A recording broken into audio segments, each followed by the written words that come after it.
geden bir uşaq çıxdı buz üstə qoçaq.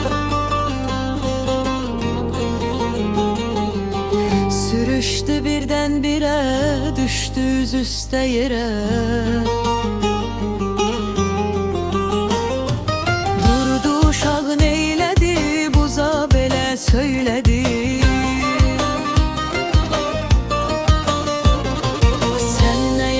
Sana buz, adam yıkan sana buz.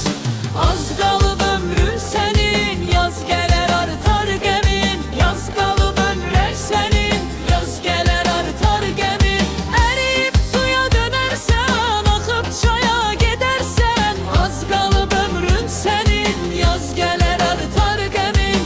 Eriyip suya dönersem, akıp çaya gidersen.